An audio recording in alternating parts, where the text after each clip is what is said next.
for this race. The flag flies and we are on the way. It was the Fraser-Nash on pole, and it was a tight start for both the Fraser-Nash, the ERA A-type and the VRM, but the VRM has fallen back and sweeping into the lead. I think that was the ERA A-type of Mark Gillies, who is out in front as they make their way through Madgwick, round the right-hander, and on their way, falling back into second is the Fraser-Nash of Pat Blakely-Edwards. 61 of Ian Baxter, trying to keep Rob Hall at bay in the VRM, but after a couple of laps, finally, Hall is able to make his way through, recovering from a poor start. Started in third, now has managed to get back up into that position after a great battle with the Alta, which has now fallen behind. Brad Baker, ERA B-type, as we get a spin, and it is indeed Duncan Ricketts fighting it out on track with a wheel onto the grass, finds his way spinning round, but thankfully spins back round in the right direction and is back on his way again. Look, Rob Hall still looking down in the cockpit, and I think he will see defeat if he feels there is no chance of hanging on. He's been racing long enough, he's receptive to what his car is doing,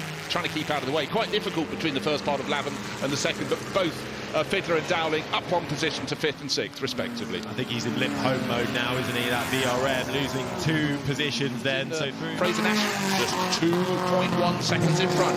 This could change. It could change with just over 3 minutes remaining. At the moment, it is Mark Gillies in that ERA A-type R3A, which currently leads the way. That gap has come down. You can see the Fraser-Nash, which is actually now falling back because just been passed. For second, it's Ian Baxter through in the outer. Baxter has been showing pace the last couple of laps and is eyeing up a move and has made the move into second. Can the Fraser-Nash of Pat Blakely-Edwards fight back? Was he caught a little bit by surprise? But Blakely-Edwards was making gains, but not as big as Baxter was. 3 seconds now the gap between first and second. Look, now if there were no problems with the car and Mark had simply backed off to because he was comfortable in the lead, now he's far from comfortable, hot under the collar. The outer sweeps past, but can they get the braking done when they get down to Woodcote? And Gillies, well, let's just judge which of those green cars puts the brakes on first. Even Steven, to back Gillies is later on the brake, going up the inside. Is there an inside? The answer is no, covered off by last year's winner. I thought he didn't have a hope in hell. However, what a drive. Goes Ian Baxter in the outer 61, who will cross the line and see the checkered flag first. Race 1 on Saturday of the Goodwood Revival. The Goodwood Trophy goes to Ian Baxter's.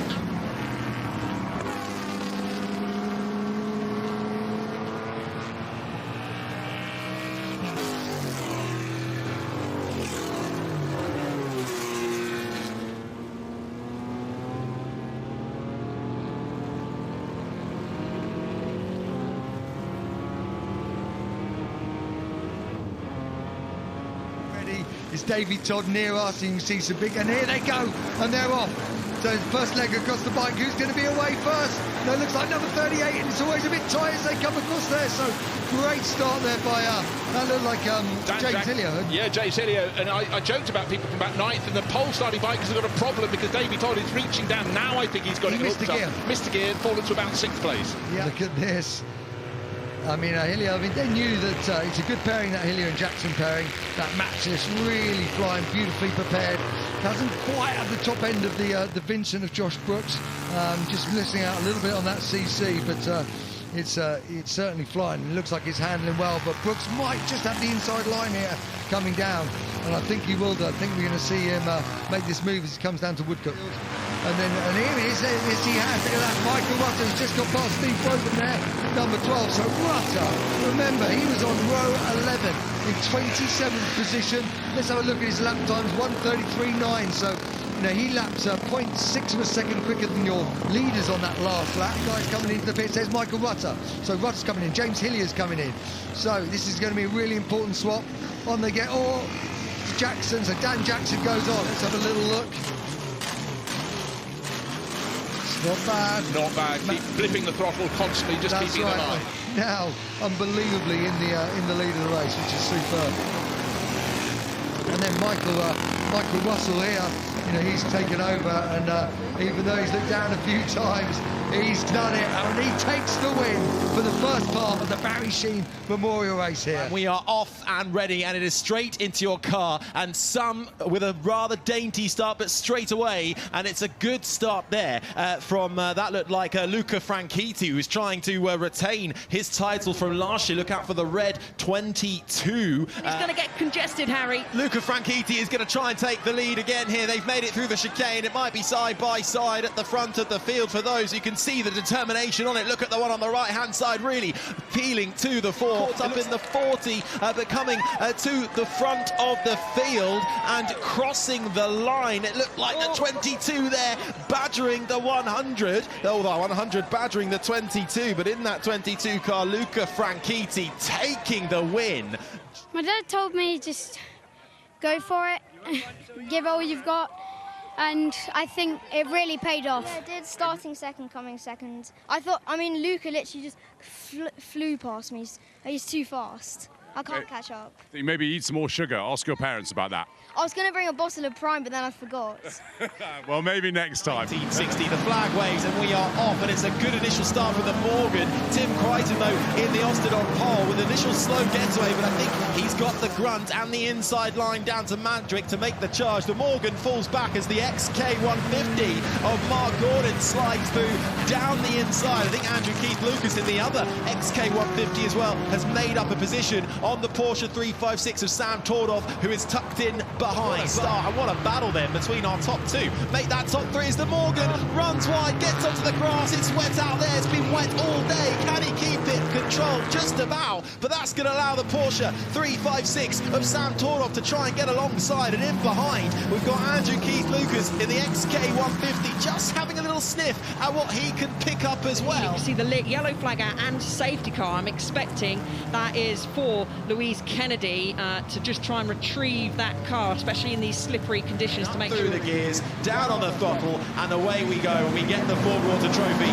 back underway as they race on down to Madgwick. It's the Austin Healey from the XK150, which is going to try and go around the outside with a bit more grunt. No, has to tuck in behind on that occasion and find a way down the inside as we go back to the lead of this race. And taking the lead away is the XK150, sweeps round the outside and takes the lead in the Fordwater Trophy. The MG, the first MGA twin. Can-Am's back up front though, battle for the lead, change for the lead, is it? Tim Crichton back through on the XK150, almost out of nowhere. He is not giving this one without a fight. Very tricky braking zone. He's going to have a look down the inside. Harry's going to be who's the bravest on the brakes, who's able to get the car stopped. It looks like it's Gordon. He gets it stopped, gets it in. Can he keep it on at the exit? He does. Through as they almost start a Dodgem-like scenario, trying to make their way past the slower traffic. So far so good, but they got one of the Aston Martins in front of them as well. That looked like the Aston Martin DB24, but they managed to get him. No, they haven't, not yet, and Tim Crichton makes his way through using that traffic. So the Austin Healey back in front, and we've got a car off, but now three abreast with a back marker in the middle. The XK150 isn't having any of that, and now Gordon's back in front and gets through on the traffic too. Out of that Jaguar. I hope I didn't, and it was just my eyes playing with me, but Tim's going to try and opt round to the outside now as they go down into turn one. Can he do it? Yes, late on the brakes, more suited for the late braking is the Austin Healey, and he's able to go round the outside. Let's just take a couple of moments to rehash what's just happened. That was a big hit for the 15. That was Paul Woolmer in the Elfa Courier, and then the number 5, could there be possible oil? That sent 23 winning. Well done there. We have got the red flag out, so racing is going to be stopped.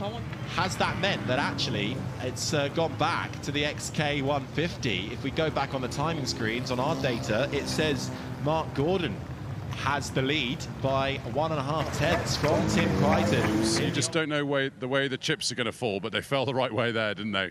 Unbelievable. I had no idea until I came to the end. I thought actually I'd come second. I had an absolutely tremendous race with Tim. I mean, he's a fantastic driver. I spent half my time watching him play with the steering wheel. I thought it was a work of art, the way he was driving. It was absolutely marvellous.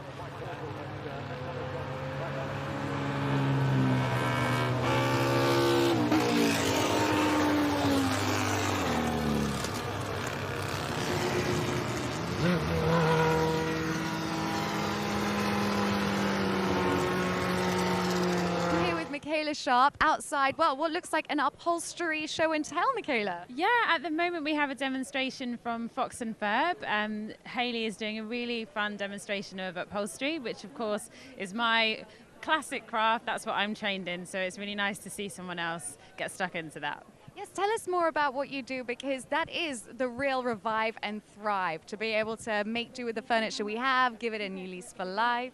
Yeah, to me, Revive and Thrive is all about learning to appreciate what we already have, and that's really at the core of upholstery. Buying something well the first time that has a really good frame so that you can keep reinventing it, keep redesigning it, and I just love doing that, adding different colours and fabrics and patterns to people's homes. It brings me a lot of joy.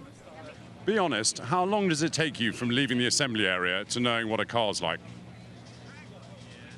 I don't know, a lap most, and you sort of get the gist of what it's going to do, you know, and then 2 or 3 laps, and I think you're right at the edge with it, you know. So I think what I love about Goodwood the most is how, you know, the driver can make such a big difference and how quickly you adapt from car to car, you know. And I'm in 3 completely different cars this weekend, and I think the lowest I've qualified is 4th, so with this old girl, so it's not too bad, you know.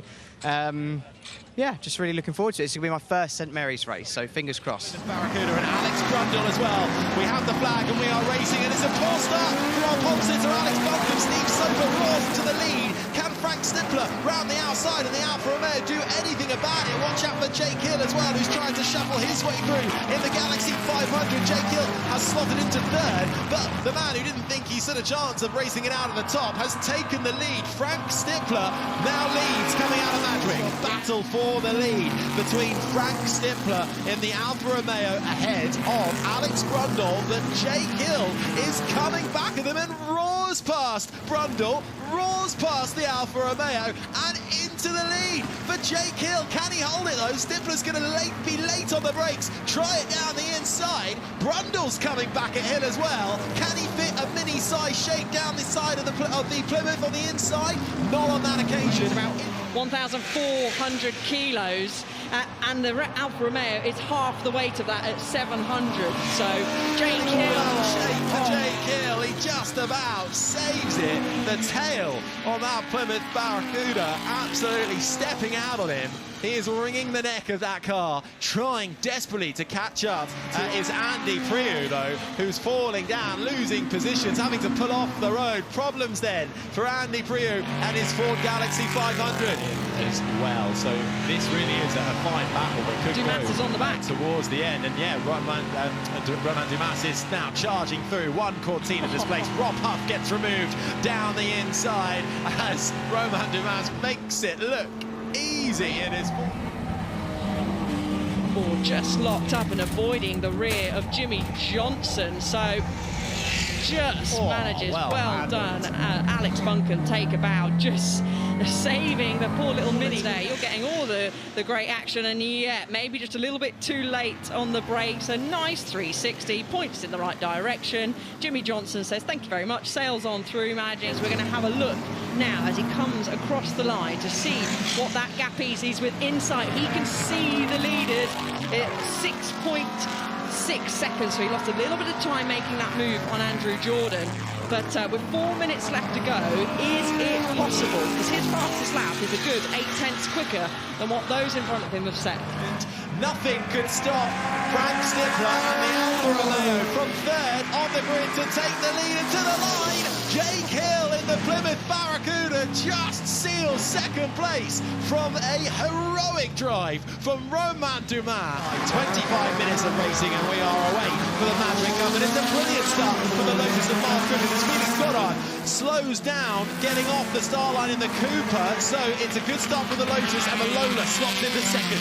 And a truly dreadful start from 5th on the grid by Fred Martin-Dye. Everybody had to nip around the list of Maserati. He'll coming through in about 15 or even 20th place, but up front that was a supreme start from Miles Griffin. Any hope his rivals had of getting it before the first corner, well, they've got to think again. Is the one for 3rd place. What are we talking between 3rd and 4th? Coming across the finish right. It's going to be under a tenth of a second. Oh, it isn't. It's 0.13. I do apologise. Into turn one we go, and I think it's advantage to the Lola of Billy Bellinger, who gets that one done through Madgwick. It's been coming, but I don't think Nick Fimber is going to give this one up without a fight. He falls behind for the time being, looks to the left, tries to get a bit of toe. We'll have the inside line for the right-hander. It's wheel-to-wheel once again for the two Lolas in the Madgwick Cup. The battle for third place from the Lotus battle up front. It's still Miles Griffiths by 0.7 of a second, but is it going to stay that way? I doubt it. Side by side again, though. This time looks like Fimber is going to have the advantage. Slightly later on the brakes, into the sweeping right-hander. There we go. Bellinger has to fall behind for the time being. Nice racing between these two, giving each other just about the right room, but a little bit deep into the chicane for Fimber. That allows Bellinger to get right on to his tail. Billy Bellinger back in front now in that Lola, the 29, ahead of the 57 of Nick Fimber Lola. Just behind them as well in fifth is Jakob Holstein, as we have, though, the Lotus 11 off of Andrew Hibbard with an issue pulling onto the grass. Heartbreak for Andrew Hibbard. When they were lining up on the start grid, there he is, and he's not only caught Nick Fimber, he's getting about 3 seconds in one lap. He's gone past him. I thought the next 2 laps the story would be him coming to be the playmate for Nick Fimber. Not a bit of it. This is a fantastic drive in the out in front, gapping the entire rest of the field is indeed Grimson. We've got a car off there. We have, and it's Holstein who is off. Big damage, carbon fibre strewn across the road as well. Good to see him able to move. The whole front end of the bodywork of the car has flown off for Jakob Holstein. We've got 6 minutes left on the clock, but a Jaguar E-Type safety car leading the field around. He's going to hopefully pick up race leader Miles Griffiths. Now Miles Griffiths goes. Here we go. One final flying lap. Here we go then, back underway for green flag racing, and it is the Lotus who leads the field now from the Lola of Billy Bellinger, who will smell a possibility of victory, but the Lotus had the advantage in the early stages. They break into Madgwick. The Lola looks good under braking, nimble through the corner as well, and hunting down Griffiths ahead in the Lotus. Nick Finberg, who was third, or is third in the Lola, but he's had to navigate a bit of traffic as well. You can see him in the back, but Miles Griffith in the Lotus Climax 11 LM150, who has driven superbly, kept his head cool, calm and collected for the Lotus, that after 17 laps takes the win.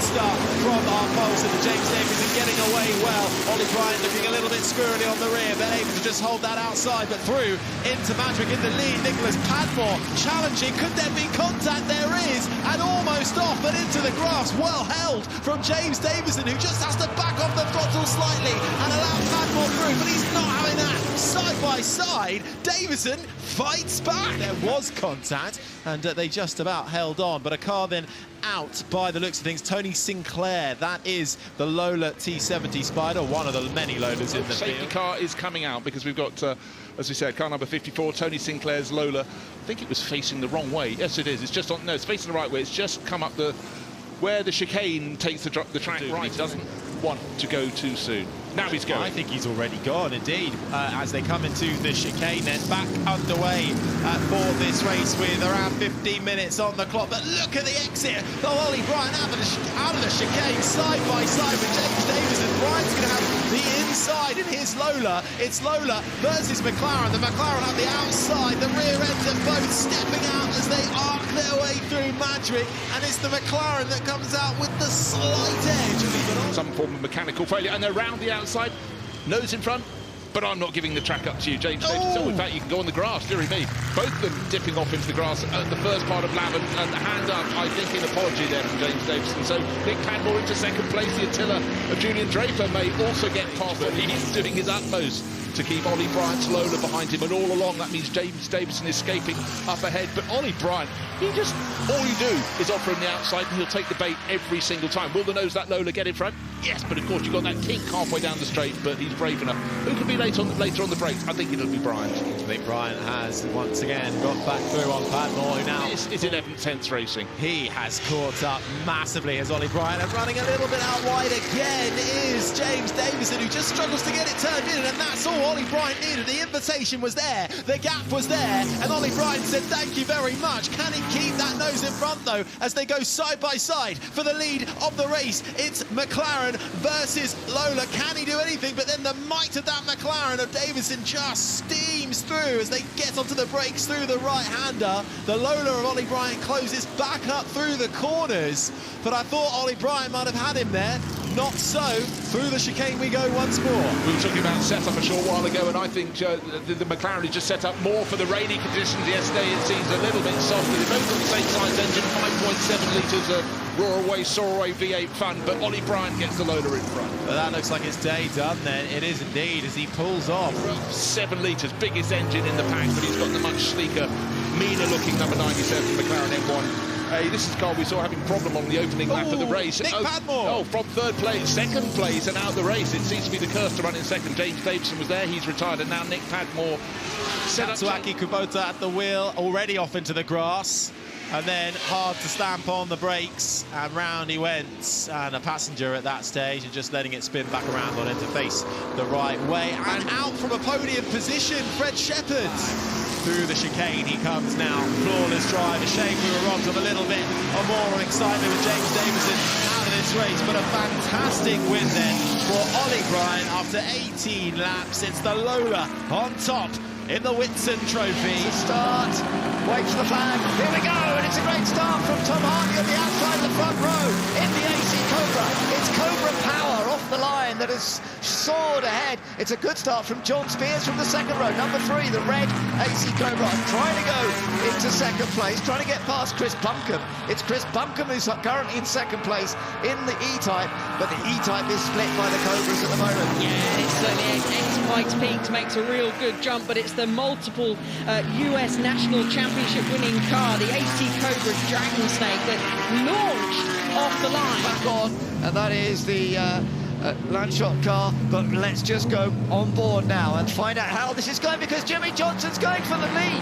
Jimmy Johnson in the Aston Martin number 46, almost with a chance there, but it's actually John Spears who is leading in the AC Cobra right now. What a change we've suddenly seen, and just to the end of the first lap. Jimmy Johnson, where have you come from? All the way down on the 4th row, and he's already up, battling for the lead. Actually, he's in the lead. Is he going to make it stick heading down into turn 1? He does.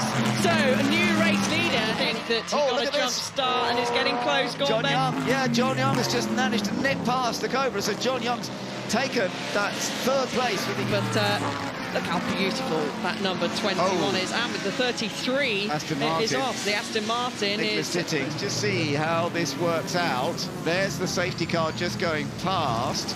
But what this means is we have a race on our hands again. Yes, so there's the leaders, because basically they are all going to be absolutely together now. A single flying lap before anybody comes in. And of course, for Jimmy Johnson, this might actually be worth him staying out. Let's have a look. Let's have a look. Stays out. Green flag now, and actually still saying pit lane closed, but some cars are coming in. They will unfortunately, that's number 4. The number 4's just come in. The Young and Shedden car has come into the pit, and you can see from our shot there, it clearly stated that the pit lane was closed. Okay. So we'll ride on board, and hopefully Ed's down there to maybe grab a word with him to find out what the frustration, the fuel frustration was.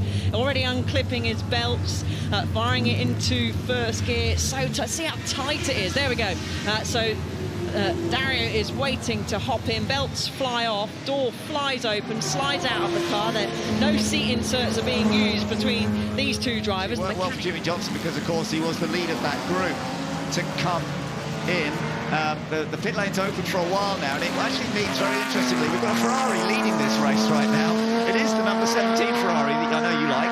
And it's Vincent Gay who's currently leading the race because, of course, it hasn't made a pit stop. But it's so busy in the pit lane. It's congested. Yeah, this is causing all sorts of delays.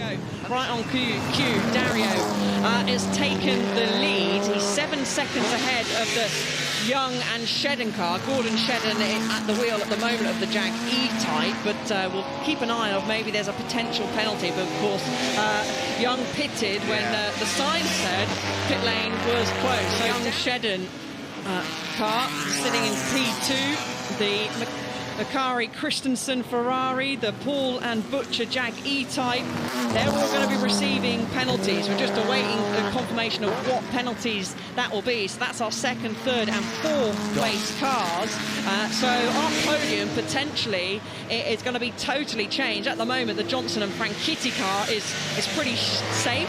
Shedden is closing that gap by a couple of tenths on the last lap, but we're waiting to find out the penalty. But unfortunately for those, that a penalty is coming, and I'm getting told on my ear it's a 50-second time penalty. Dancing so beautifully round turn one, heading now. Oh, my goodness, that's one of the Corvettes that's hit the wall very hard, and that may well be a red flag. Very aware of the red flags, but he's also beginning to celebrate, know that he has taken victory, and our driver is safely out of the car. Good stuff, but we've got our race winner, and looking at the final podium places, the Spears and Greensall AC Cobra takes second place, and the Hartley Junior and Jordan AC Dragon Snake, they had a penalty for a jump start. They'll be taking third place.